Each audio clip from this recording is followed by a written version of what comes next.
Okay, 1 second. Why is it not doing that now? Let's see. I'm gonna try something here. All right. So we are live. Okay, I like that. All right. That's cool. That's a lovely way to bring us in. All right. Well, thank you for that. Welcome, everybody, to another edition of the Fear the North podcast. We are back. I'm Irie Harris. Back with the lovely, okay, I said lovely this time, lovely Chris Murray, established author, journalist, and the lovely Sapphire. I love it. Okay, wait. The wise Chris Murray, the smooth operator himself.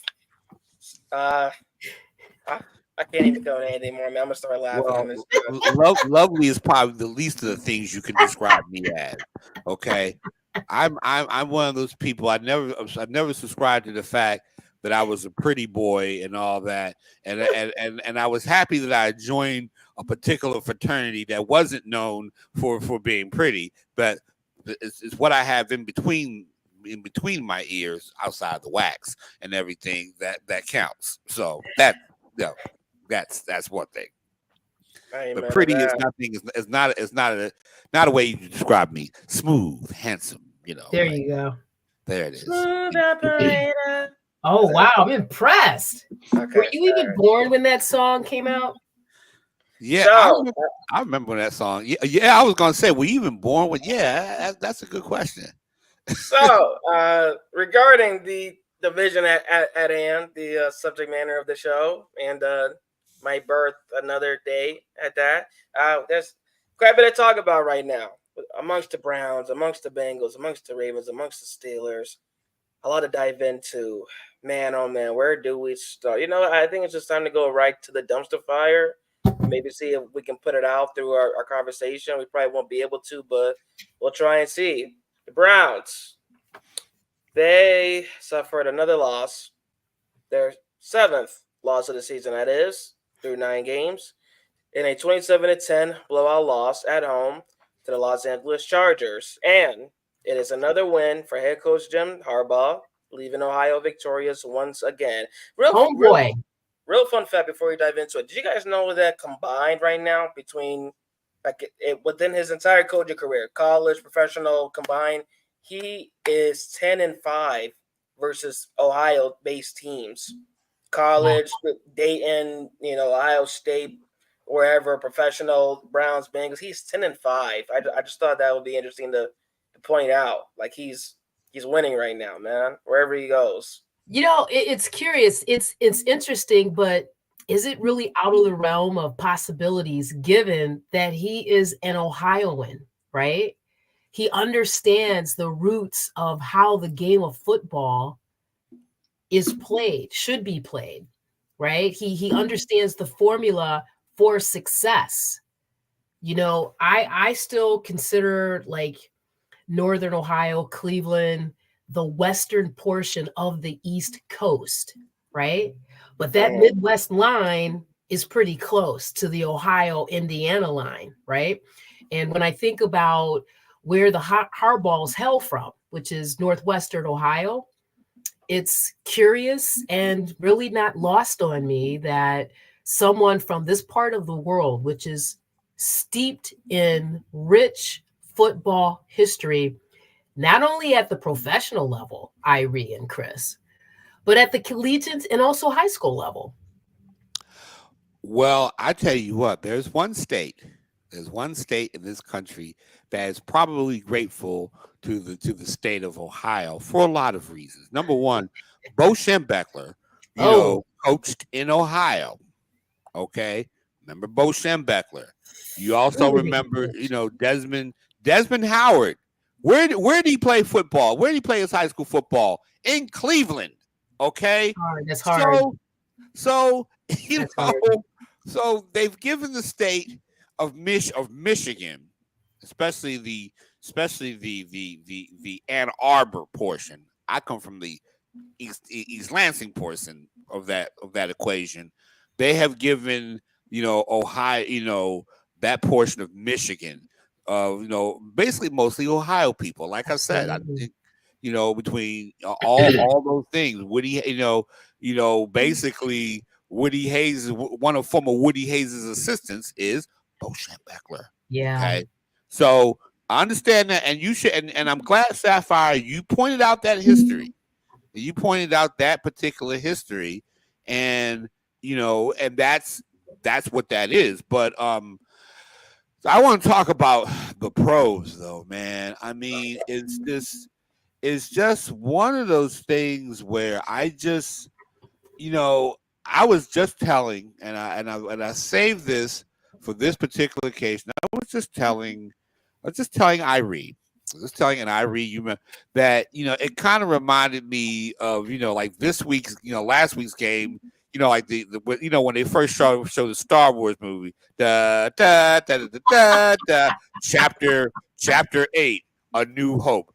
Jameis Winston has joined the Cleveland Browns cause and basically turned back the evil Ravens empire and whatnot. And then and then this week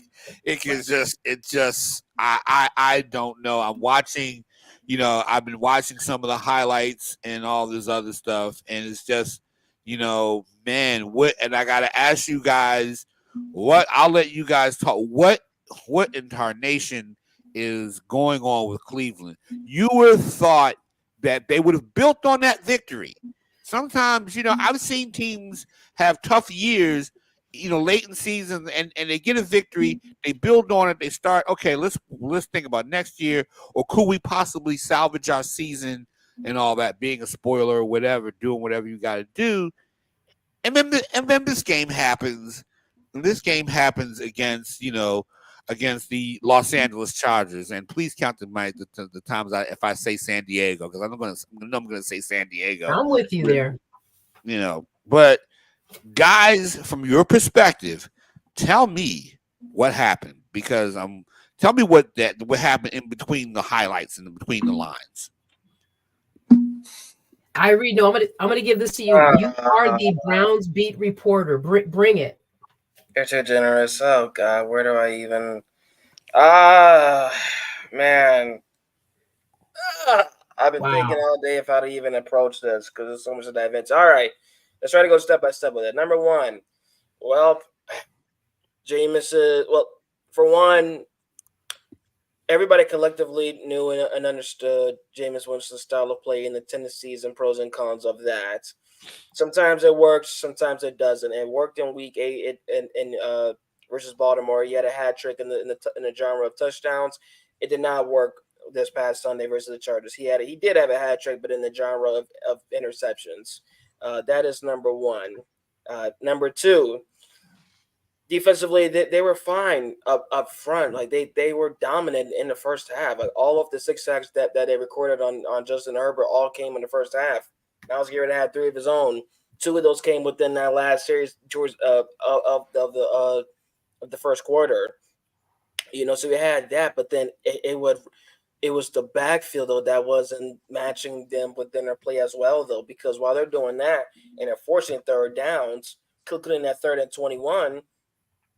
Somehow, the Chargers come back and they find a touchdown, and there was the blown coverages within the backfield. And Sapphire, I know you want to get to that regarding the zones they were in. Cover 2, up front, high right, cover 3, next play.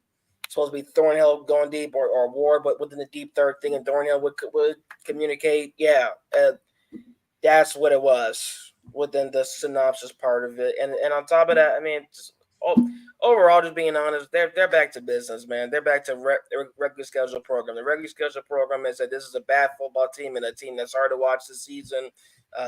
They decided to get spontaneous on us for 1 week, but now they're back to regular schedule program. And I would be surprised if something did not happen to talk about ahead of the trade deadline this week. Sapphire, please. I mean, everything you said. Listen, like you said, Chargers came out and showed Winston and Mr. Dorsey and Coach Stefanski and every single eyeball that was watching that game, too deep safety defense, right? So in my mind, the natural thing to do would be to establish the run. We talk about that every week, but just take what the defense is giving you. That's what common sense says should be done. But what I saw was nothing but inefficiency. With all due respect, the Browns O was inefficient. And then I started remembering, because where I was at, of course, people were, virtually jumping off bridges. I thought to myself, the week before, all of you wonderful, fair-weathered friends, tarred and feathered one Deshaun Watson. You put the onus of the Browns season on one player's shoulders. It was all his fault, right? The next week, Jameis comes out, does his thing in one game versus a team in the Ravens that played down to their competition, right? And it was like the second coming of the Savior, okay? Now that Deshaun Watson has been proven to be ineffective and not a leader and can't throw the football and can't manage, the offense, you were all I heard was the Browns can make a run, the Browns can get to the playoffs. Like, what drugs? And where did you get those drugs? Where you smoke? Yeah, I want some of those. I mean, okay, I do too, right? And I remember talking to Chris about this. It's like, maybe I'm tending to lean towards conspiracy theorists, but separate from the fact that there was no run game, that Jameis Winston was inefficient, that the defense, I don't even know why Denzel Ward was on that field, but I know we're going to get to that. Separate from all of that, I just feel like that offense, the way that it looked pretty familiar to me, as in times where Deshaun Watson started those games. So now I'm in my feelings and in my own head thinking, is Stefanski tinkering with the play calling? I mean, it just looked a little familiar to me. Like, I don't know what I don't know, but it was by far one of the ugliest performances that I have ever seen on all sides of the game, save for a couple of standout players. And we know Myles Garrett is the top of that list. But to me, the Browns are and continue to be in complete rebuild mode. So how are they going to do that and keep the fans engaged, right? More importantly, keep the players engaged. I mean, it continues to be a hot mess. The Browns are the worst team in 2024 in the NFL. Not as bad as Jacksonville, but gone. Or just as bad as Jacksonville. You never know. I would agree with that. Well, I've been looking at these highlights all day with the Browns, and what I see and what I saw was, the defense started off looking great and everything, but when your offense doesn't move, sometimes even the best defenses break down. And I just think that looking at as I'm watching the highlights and looking at this, and then I want to look at some things. I want to look at some things on the box score. Jameis Winston threw 3 interceptions, was sacked 6 times for 22, lost of 22 yards, and one touchdown, and that was it. But it seems like throughout the game, the Browns just couldn't get out of the way of themselves, and they just could not. The defense, I think, showed more effort than the offense. Let me say that. But the offense, man, what are they doing? Why not go back to the run game? Why not start? I mean, are they including Nick? I mean, isn't Nick Chubb back in his second game? You got to slide to the right to see Nick Chubb's 39 yards on 15 carries. And this is one of the points. Like, there was so much, there was such a lack of patience for the run game. Just complete lack of patience. And then they just threw it out the window with the kitchen sink. Like it Yeah. just really begs the question of who is running the ship, or has there been a mutiny? Right? Well, let me say this. When you're down 20-3 at halftime, there's a tendency to not want to run the ball. And sometimes you shouldn't get away from running the ball. Because I've seen teams who were down by that much runs continue to run the football just to get some continuity in the offense and just to try to get, just to get some momentum going, something. Sometimes when you're down in the game like that, you have to basically try everything you can to basically try to get back in the game. You don't need to throw the football every time. You don't need to just get back and throw it. But they look like a team that, what are we doing here? What are we trying to establish? If we're down by 20-13 or 20-3 at halftime, and they had plenty of chances to get back in the game. It took them a while to, because the Chargers didn't score that many points in the second half. Mm-hmm. And it looked like they had their shots. I mean, am I right, Irie? Yeah, and that's what was kind of further crazy when thinking about this performance and talking about, because it wasn't like the scoreboard says one thing, but it wasn't an overall bad performance by the defense. Like there were opportunities and times in which they held the Chargers off. Like that's why I mentioned how ludicrous it was regarding the blown coverages, because it wasn't like the Chargers were moving, were traveling far downfield. It literally happened because of the fact that after sacking Herbert for a loss of 8, suddenly on that blown coverage and that miscommunication in the backfield, that's like Los Angeles's, get out of jail free card. And then because the offense, there was a lack of cohesion. And actually, what's so funny, man? What? After the game, Khalil Mack was talking about, their goals and what they were looking ahead of doing. And a couple of them, of course, was being, and he said it himself, stopping 24, because they were looking for that, which, they did. As you said earlier, the 39 yards off 15 carries. All right, they limited him stuff. Could they have given Chubb a bit more runs? That's arguable, but they did job. However, he also said that he knew Jameis was going to give them some opportunities for interceptions as well. So they knew, they expected, because of his tendency for erratic throws. And that's really what it was as well, because you're talking about opportunities, Chris. That first interception, even though Chubb 39 yards on 15 carries, the fact that it's a second and goal and you're 4 yards away from the end zone, why are we still passing the ball? That's number one. It didn't have to. And I saw Judy slightly open, just slightly in the corner.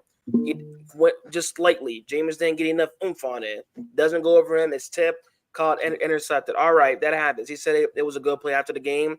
All right, I'll give him the benefit of the doubt. I still believe it should have been a Chubb run, because you don't need 10 yards to get into the end zone. You only need 4. He's good for 4, and you know that he's just hungry to get back into the end zone. That's number one. Number two, wasn't there a drive where in the red zone where Winston got sacked and everything? I mean, yeah. It gets to a point to where they're going to probably have to clean house next year. I mean, that's just next year. They're going to have to get move people out of there and all that. And I know y'all like, damn, we got to rebuild this thing again. Dang, and it's all nice and good and whatnot, but at the end of the day, they've got to build a consistent program, find a coach, because they're going to have to basically, because I know Myles Garrett is probably tired of this situation. I know some of the better.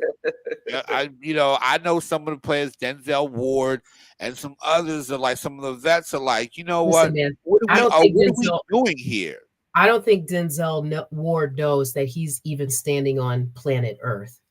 I was so shocked to see him in that game. I believe the networks actually had him listed as inactive due to concussion. Mhm. So to see him out there, and then the what they tried to characterize as miscommunications between he and Thornhill. Was it cover 2? Was it cover 3? Like, I just am concerned for, I don't know the man, just concerned for him as a human being, right? Mhm. But to your point, and I want to, before I go back to your point about the rebuild, even being down 17 at halftime, the Browns had the first possession in the second half. You had 30 minutes left, right? Start, at least think about establishing the run, because you've talked about this in previous weeks. You need a balanced attack, or at least to compel your opposition to think that you have a balanced attack, right? And Mhm. it's just, I just see it was like watching a college football team underperform, you know? And it's like, at what point does this organization just simply own it? And and I said to Irie earlier, I'm like, to your point, Chris, you have had a workhorse in Myles Garrett for a handful of years. He's the face of your franchise. Absolutely. Why wouldn't the right thing to do include having a real conversation behind closed doors with Myles Garrett, saying, hey, we want to hit this head on before the media get involved, before the fans get riled up. This is where we're at as an organization. We know that we need to rebuild, right? Mhm. Do you want to be a part of this, or can we, out of respect for you, help you find a new home that's going to give you the greatest probability to get to the big dance? That is because you're going to get value for him, but to at least give him that extent of respect, that's where I'm at as a Browns fan, because enough is enough. Like, the wheels have fallen off, right? We're in Fred Flintstone territory where we're pushing the car Fred with our feet, Flintstone. and it's over from 2024. Let's just deal with the reality of it. Yeah, and then to add on to that, I can't even. Not that I could add on to it because it was lovely said, but yeah, Miles Garrett to me is at that. He is in his Reggie White stage right now of his career. Doesn't have anything more to prove to show that he's worthy of being in the league. He's one of Yeah. the best players in the league, regardless of position or either side of the ball. Point blank period, reigning defensive player of the year. What else left is needed now for a Hall of Fame career? Wins, especially wins that come postseason time. And Cleveland right now, there's not much confidence implied that this is the place that will be able to do it for him. So yeah, and it's just gonna be very interesting to see what happens. And even before that, even going within the trade deadline, that's how you really know where this team feels right now that they could be, not just this year, but then also going forward, because of the fact you have Watson for 2 more seasons technically on the contract, because of the fact that you have 2 wins right now, and it's the bye week. Andrew Berry does speak on Wednesday, so we'll see what happens there. But yeah, it's just very, very. And actually, just to kind of go further, real quick, when talking about that game, I mean,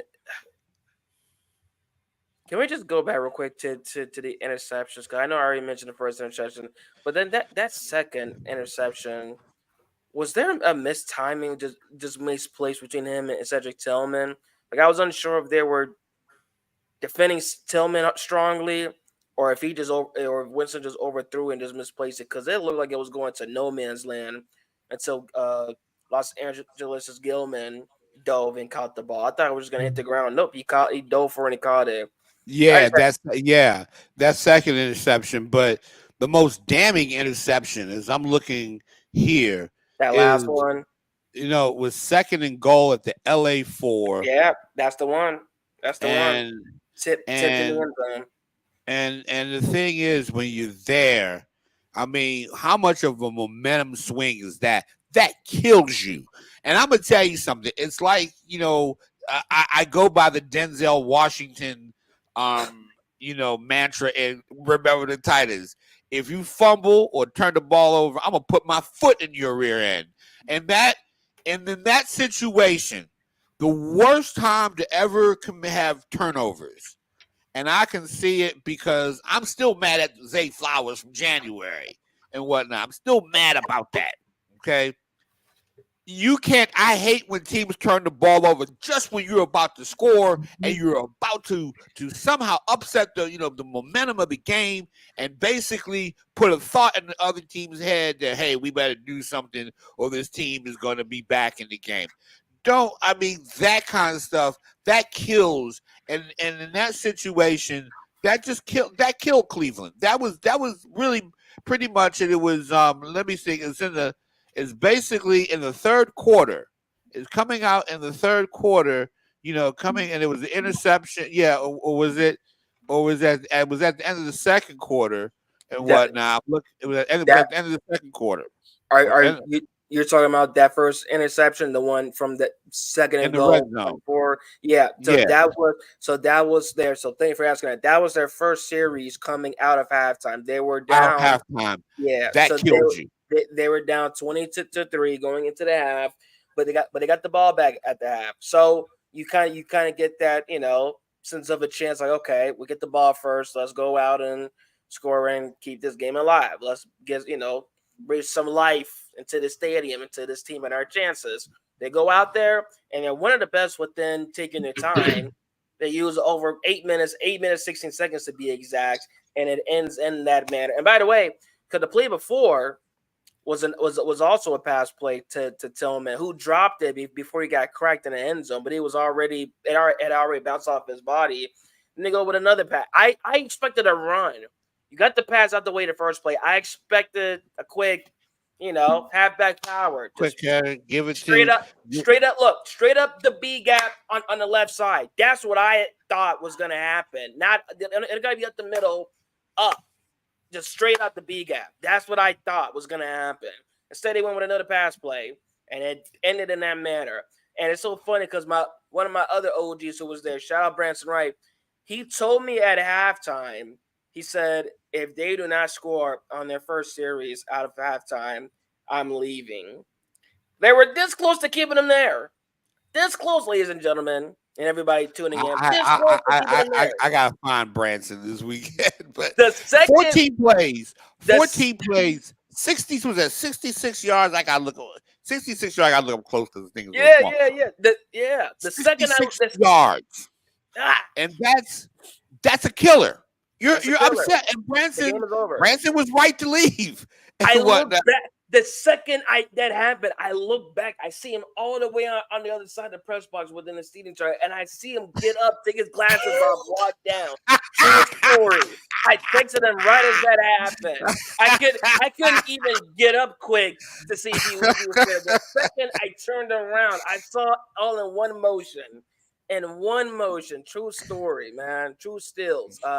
So yeah, that was the killer right there. And you definitely saw some fans leaving the stadium after that, and you saw even more leave after his hat trick was complete within the interceptions genre. But like I was saying earlier, and Sapphire a bit before coming over, like that's why it just, as much as we're going to talk about how bad the interceptions were and stuff, like that's Jameis Ball. Like even Joe Battoni was talking about that a bit and stuff before and after week 8. Like that's kind of what has carried him over within his career and stuff. And it's led to good things. A national championship at Florida State, the number 1 overall selection. It's helped you stay in the league, playing in his 10th season right now. It's also got its cons right now. You got the Fear the North podcast talking about your selection of passes in this manner. That's one of the many cons right now. God bless you, Irie. God bless you. The Browns are in retail mode, right? They need to go shopping. Whoever's going to be the quarterback for that team next year, they need to invest in an offensive line. Well, yeah, so I was just about to ask you, before they even worry about a quarterback, doesn't it make sense to just go straight for the O-line? Before they even make any changes within the coaching, you better go straight to the O-line, I would think. I ain't gonna go that far. Yeah, I would say so. I think you need to have an offensive line. Mm-hmm. I think that at the end of the day, what you need to do is that's the first thing, because one of the things you don't want to do is bring some rookie quarterback. And I don't like it when teams try to take, because I think some rookie quarterbacks can get traumatized if they don't have an DTR. Yeah, DTR. And DTR, I think, can be a good quarterback if you develop him. I really do. In the Cleveland Browns current system? No, not with the current system, but Okay. with guys around him. You know, if you put things around him, have a coach who believes in his skills, I think he's a good mobile quarterback. I think he's just in the wrong situation. He might be in the wrong situation in Cleveland and whatnot. I think he's petite. You know how I feel about Little the guys. keyword. He's petite. I think he's injury prone. You know, Yeah. I mean, again, we talk about the AFC North as a division. You better have your helmet strapped on right and your pads on before you step up on a gridiron in the AFC North. Okay. And you better be able to run like Lamar. Oh, absolutely. Absolutely. Right. You better be able to run and Joe Burrow can run, and and so can Russell Wilson. Mm-hmm. And so what I see though, and I don't think maybe DTR, there's a kid down, I can't remember his name off the top of my head. There's a kid in Miami who may be coming out. Huh? Cam Ward. Yeah, Cam Ward. That boy can play. I haven't seen him. That guy can play. I mean, I seen him, bring a team back. You know, as much as I'm not a fan of the University of Miami, is she okay? So, Sapphire, you okay? Yes, I dropped my notepad. My bad, guys. My bad. Okay. Oh, I do that. I do that a lot and everything. You know, but like I'm saying, Cam, they need to get a quarterback, but you better have an offensive line. And how about running the ball? I mean, that's the thing. I'm looking at the play calls here and up on the play-by-play. I'm like, and I'm looking, and you look in the box score, in the box score to this game, and I'm looking at it right now. So as I'm going to the side here, how come Nick Chubb only has 15 carries for 39 yards? And then, matter of fact, Jameis Winston had the most average yards per rush, but why does he have 2.6 yards? His longest was 11 yards. Okay. Right. Why aren't they giving the ball to Nick Chubb or getting Nick Chubb involved in the offense in the pass? Because in the passing game and whatnot as well, getting him involved, let him be in a situation where he can create havoc. I don't get this team. So and I don't think the fans get the team either. You're spot on. And I'm also going to say the Browns need to be looking at running backs in this draft as well. Mm-hmm. They do, because the way that they have, understanding the man had a serious injury that he is recently back from, but the fact that they did not integrate him even on some short routes, tells me there's a question either about his durability, his effectiveness, and then I bring it back to the play calling and those coaches. Did I say yet today that Bill Belichick is out there in the universe, not with the team right now, gentlemen? I think you said that, and I'm going to push back with you on Bill Belichick because I don't know, because he had kind of a similar young team situation in New England. I think Belichick was good for his time, and I have a friend, my friend in Kansas believes that he should take Harbaugh's place in Baltimore.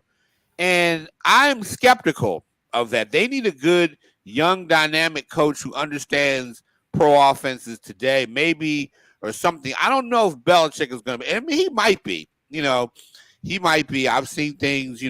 I've seen older coaches be retreaded. I mean, I'm looking at Sean Payton in Denver, and I don't think he's doing much for the Broncos. We'll talk about that game, but I'm not so sure about that. And I'm going to push back in the sense that, just to say, I'm skeptical of that.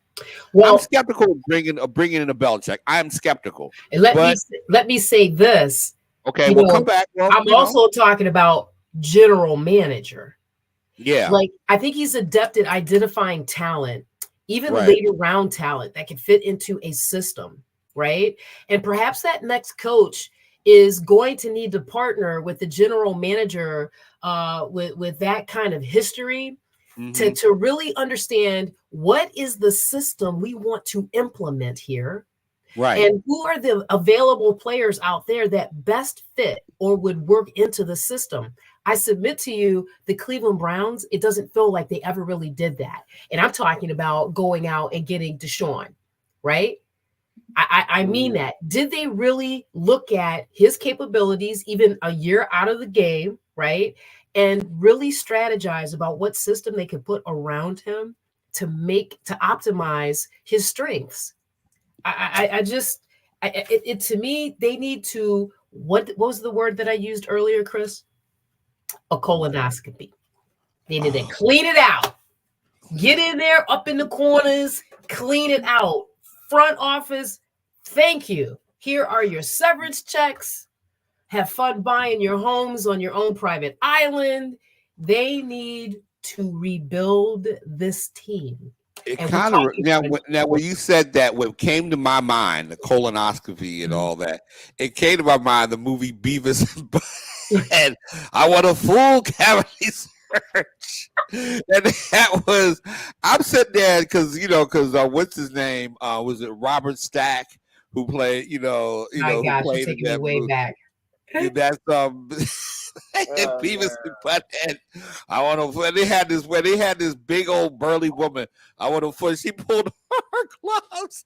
I want a full cavity search, and I was just like, oh my god. And so when I hear that was, that triggered me because it triggered you the right way, because that's exactly what I was implying. Because I'm seeing more and more seats, at the Browns home games, right? Right. It's a domino effect, right? Yeah. And so, where I was at on Sunday, people were going in on the owners of the team now, right? Mm-hmm. And there was a sense that they really didn't care. They weren't invested, right? Wow. And they're letting things go because they're just like hands off.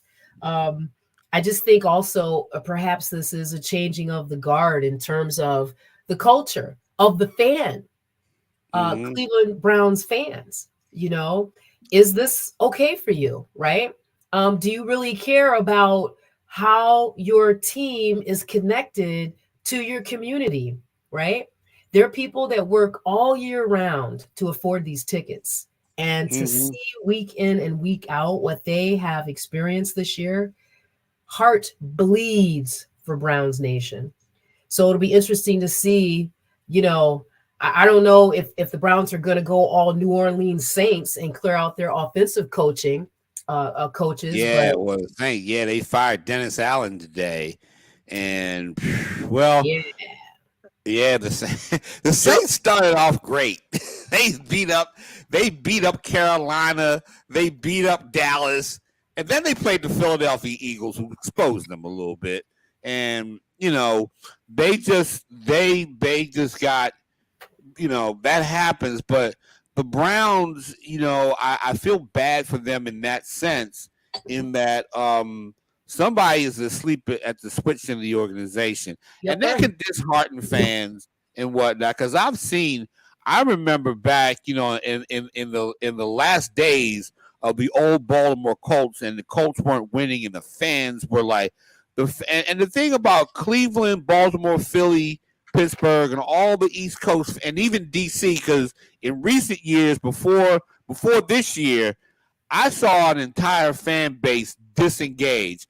I remember a couple of years ago, I was covering Eagles in 2022.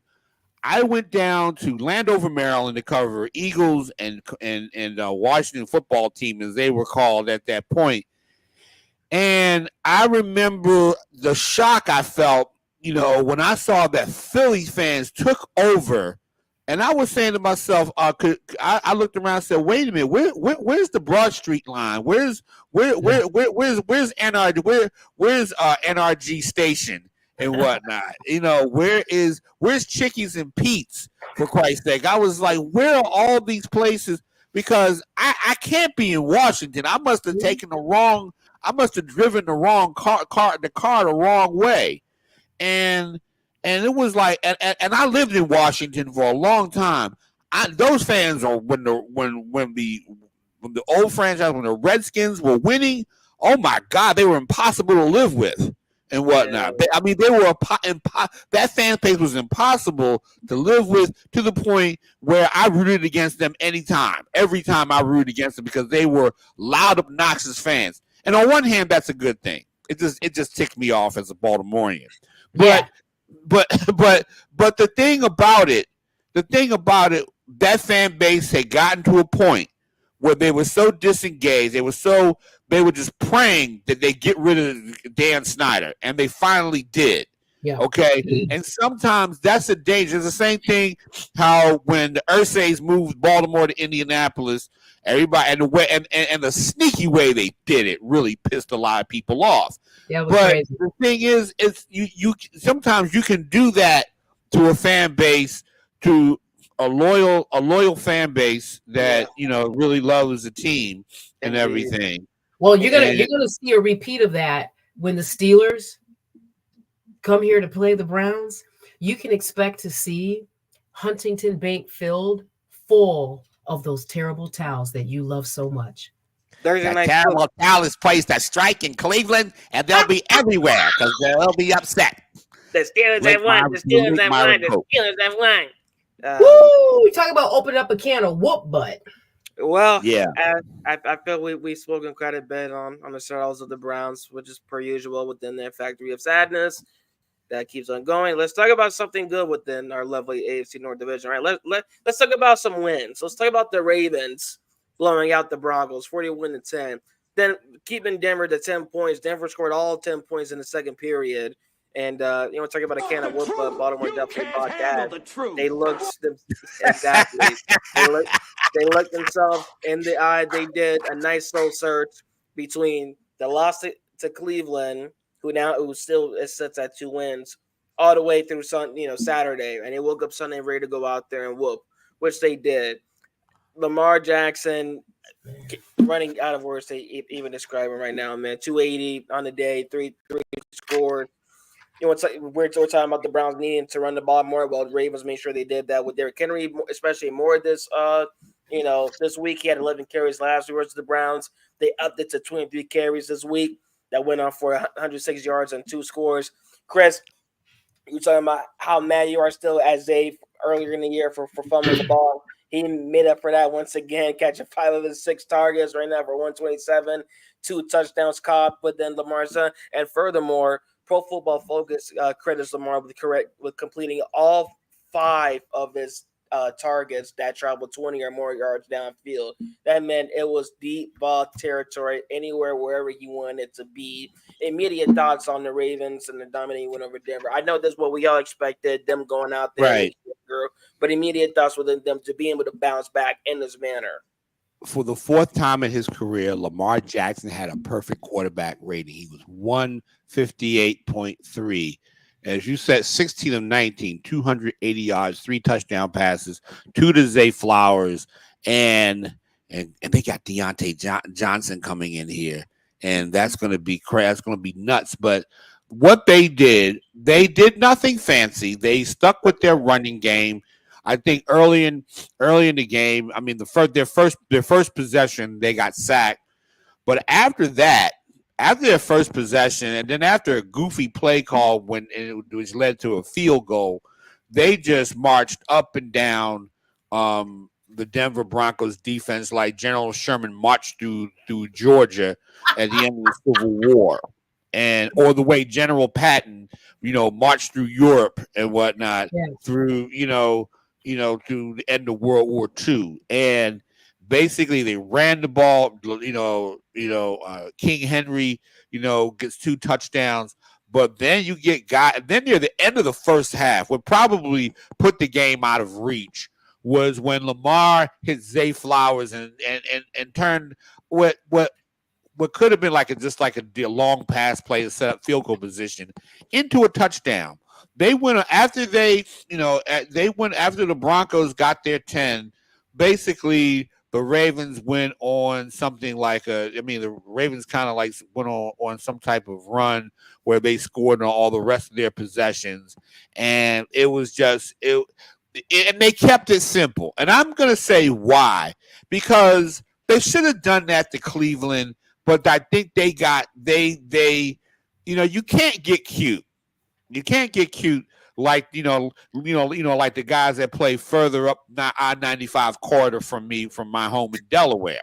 Okay, you can't get cute. Try to go for it on fourth down, or try to go for 2-point conversions and all that. Kick the field goal, get out and whatnot, win the game. You don't need that. And as I said to you earlier, it's like somebody taking an AK-47 to kill a mouse. You don't take an AK-47 to kill a mouse and everything. You get those little sticker things from Home Depot. And like I say, that's what you do. But at the end of the day, this is what the Ravens have, and the defense played a lot better. Although Bo Nix had his open receivers, he had his guys. Their first drive, he overthrew their first field goal.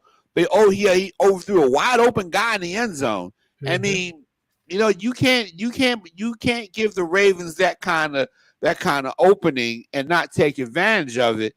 And the thing about it, watching that game, I was just like, okay, it's going to be like that. But and then after a while, the defense settled down, having Marlon Humphrey back, having some other guys step up and come up with plays and all that. I mean, the Ravens had 4 sacks in the game. Their defense, in terms of passing statistics, did not give up. They didn't give up a lot of yards, didn't give up a lot of big plays.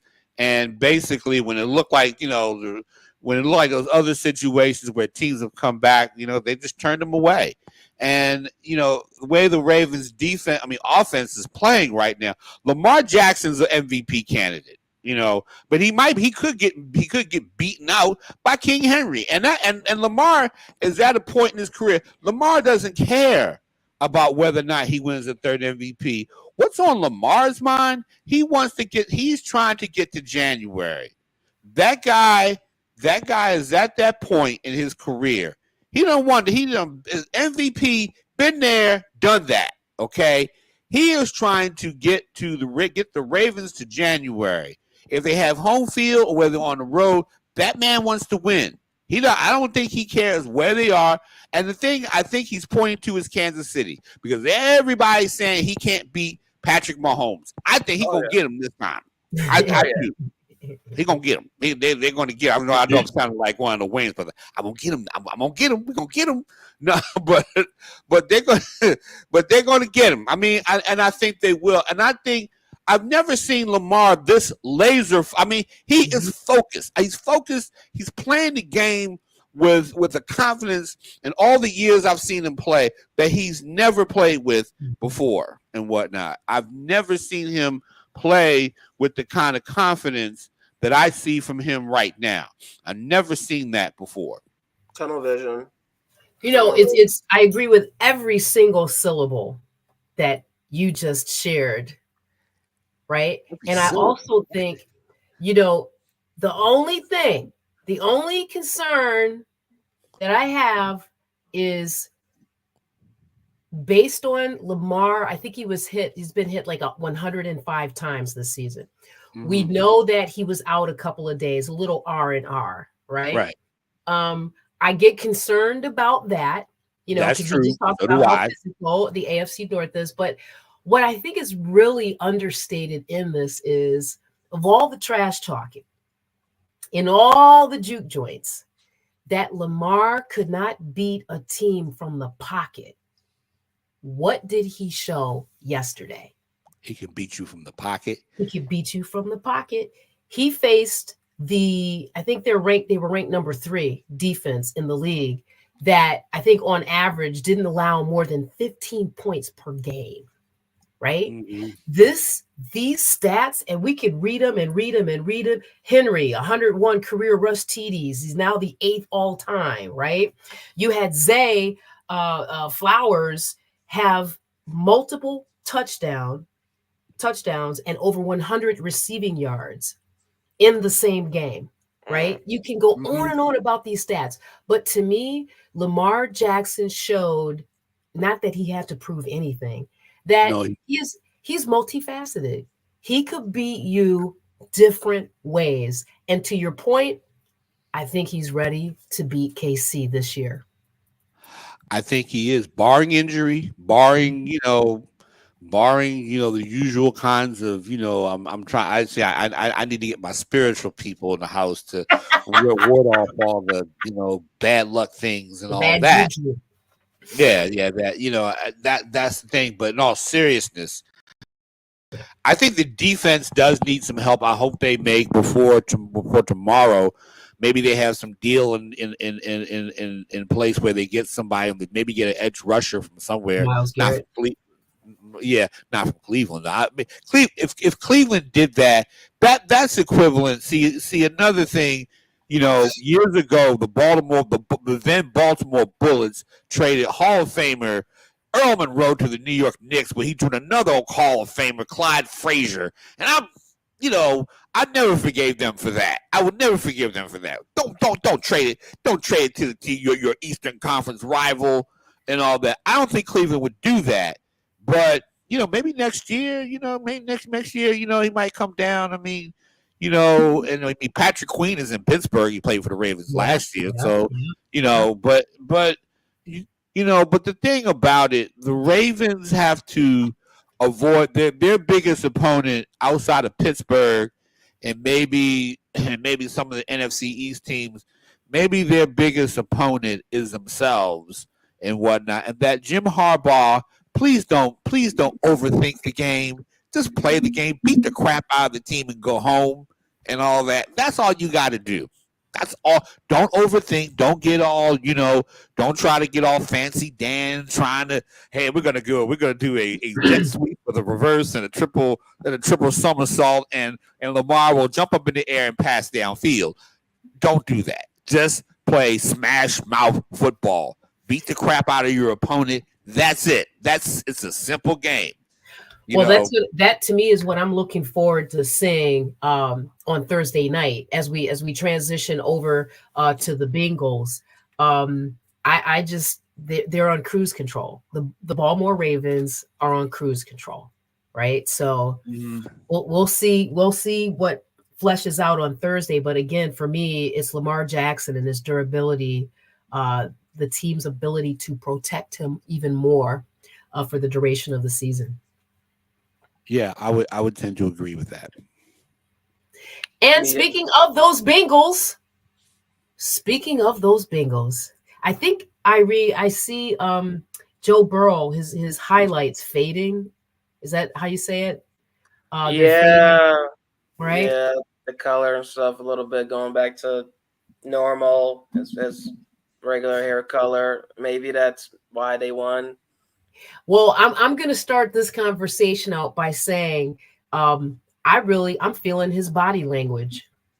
Do you notice a lot of people around him when they show the shots of him sitting on the bench? Do you notice the expression on his face? Mm-hmm. Like he is locked in as well. And I think he's sending a nonverbal message to his team. We're not there yet. We won a game. We should have won. We're not there yet. I'm not satisfied. We have to put more work in. What were your takeaways from the Bengals game on yesterday? Yeah, pretty much what you had said right there. Then which he is locked in, and he understood that he had to set that tone. Which he went out and did quite a job at 5 touchdowns. That's hard hitting right there. And the way in which he was just fluid and really, like it took a second, but then once it got going, then that cohesion was just hard to beat and disrupt. A big improvement off of the recent loss to Philadelphia. I was glad to see him come out there and play the way we expected him to play from the start. And I did see those times as well, but then on the sideline in which he just was not satisfied at all. He's thinking we're up to 10 right now. It should be 30 right now. That's not enough. I mean, Burrow does what I get credit for is that he does still carry around that confidence that you hope your quarterback does. But you go back to Right. last week when he mentioned that, he said they had to win seven of their last 9 games, and he said that's doable. Like that alone is setting the tone and saying, hey, we can do this. And pretty much that's what the way you're saying right there, Sapphire, Yeah. having to send that nonverbal message to his guys. It would have been nice to see a little bit more from his main target and Jamar Chase. I know that I know that Vegas had their own divisional scheme to kind of limit stuff, and he forced other teams, especially within Mike Gesicki, to go out there and contribute the way he did with 5 catches for 100 yards and those 2 scores. But yeah, it's something that we have to hope we see a bit better of. But I think another example of just within like it's very funny because I think the Browns might. We're talking about the run game so much now it's got me thinking the Browns might be the only team within this lovely division that does not use their run game the way that we expect them to. Because then we talk about the Ravens doing so with King Henry, but then the Bengals have been really up in the run game with Chase Brown, another guy with 20 plus carries for under 20 yards. Even though that 20 yards, 4.4 yards per carry. Yeah, they didn't come along with any touchdowns, but man, did it keep the series moving at pivotal moments needed to help extend the lead. Why doesn't do this? Oh God, why was Well, I gotta say this about the Bengals. They've discovered their running game, and I think the Bengals, like when the Ravens and the Bengals play each other, they're going to be smart. They're going to come into Baltimore because they kind of felt that they should have beaten Baltimore in that game. They're going to come into that game believing that that they're going to come in such a short turnaround this week for both teams. Now, granted, they were playing the Raiders. The Raiders are not a very good football team, but sometimes you need to kind of you need to build confidence coming into big games. And 5 times. I mean, Joe Burrow is still a good quarterback. I don't care what anybody around the league says. Joe Burrow, I'm worried. Every time they play the Ravens, it's like, man, because Joe Burrow can have a kind of game because he went off in that game when they played a couple of weeks earlier. Baltimore got lucky. I ain't gonna lie, they got lucky. Okay, which is sometimes what you need, but Cincinnati is still. It's just that Cincinnati's defense is still shaky. Very shaky. Cincinnati's defense is shaky, and I think the Bengals. I think their coaches let them down more than anything else. I think that their coaching staff is another group of these young, hot shot guys who tend to overthink the football game. Sometimes, like I say, run that ball, and Gesicki, I mean, he's going to utilize that tight end. And, I think Jamar Chase, he still needs T. Higgins and some of those guys to help him out. He still needs T. Higgins. He still needs those other guys. And I think they're missing, like I said, T. Higgins really helps keep the pressure off of Jamar Chase. And, that's the thing. That's the guy they need back in that receiving core. But, I think that I don't know if they're going to beat the Ravens this week. I think that the Ravens, I think prime time in prime time, that should be a beatdown.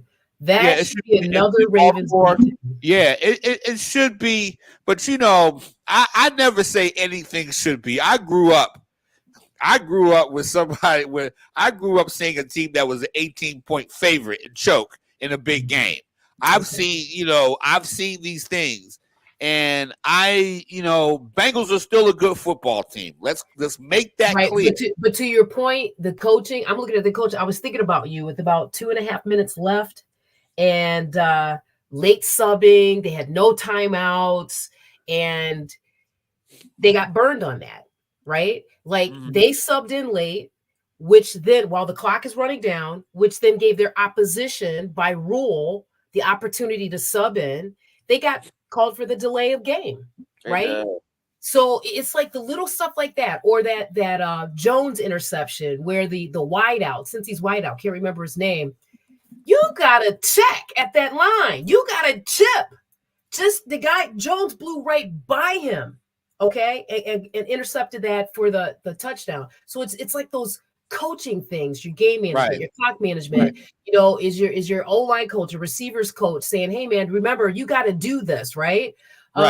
Those little things that I don't see creep up with the Baltimore Ravens, by the way, right? Mhm. So, yeah, I think in a weird way, I would still say Cincinnati is relevant. Like I talked about last week, maybe looking at the next couple weeks, but I expect the Baltimore Ravens to put Bengals' face in the dirt on Thursday. So real I quick, hope you're right. Sapphire, you just said it multiple times. Little things, right? You said Mhm. little things, right? That is why Cincinnati is in the position they are right now. They've still lacked Mhm. to exceed within those little things. That's what led them to a number of those one position losses. And Yep. that's why that they're in the spot in right now. Not even a sense of glory of them, but it's just a glaring issue that I think is always good to bring up because I know I've mentioned before, we've all mentioned it before. And if the little things that don't show up well, then they lose to Baltimore Yep. again. And might remind you that Lamar does have a regular season record of 3-1 in head-to-head matches with Joe Burrow, and that's a matchup that I would think Jackson takes very seriously and definitely looks forward to show he's still the superior quarterback versus him because of the whole stupid debates prior and everything. So yeah, uh, beautiful. Well, I feel like we've gone through quite a bit regarding the matches right now. For those that are wondering why we didn't talk about Pittsburgh, because they were enjoying a nice bye week, chilling and stuff. I wonder where Russell Wilson and Sierra went, probably to Cancun or something. And to Who knows? church. And yeah, the, the church in Cancun. The best of both worlds there. But coming back, they will be on the road playing Washington. They will be going up against a young one and only stud in Jaden Daniels and that Washington team, another squad that has really stunned some outsiders and with them being first in their division as well, and showing that they have an identity that they know to work with and use. So, thoughts on Pittsburgh's return? Do they come back, use that extra week of rest, and defeat Washington? So this was the game that we gave we kind of called last week, and the three of us picked the Steelers for the upset at Washington. All right, Steelers right there. And We yes, can you pick, are right on I that. I just picked want to bring them. that again. Well, I'm hoping Pittsburgh, but then again, those are two teams that they're the Steelers and Washington are two teams that I hope that an earthquake would open up and consume both teams and whatnot because I don't like either one of those teams as a fan. But I don't. I mean, I think that's going to be the Steelers' defense's biggest test of the year, and I think that Jaden Daniels will probably experience some of those growing pains and whatnot that he'll experience just because he's young and that and had to deal with J.J. Watt. And I wonder. I would love to see the game plan that they come up with to try to beat not T.J. Watt, not J.J. but T.J. Watt and that defense. And so we're gonna see where this Washington team is right in terms of their development when they play against a team like Pittsburgh. So we'll see. Yeah, they And have the 13th ranked defense. They're giving up over 300 yards per game. This is when we're going to really get a good feel for where Russell Wilson is at. right, right, and Jaden Daniels, can he deal with the pressure that the Steelers defense is going to put on him?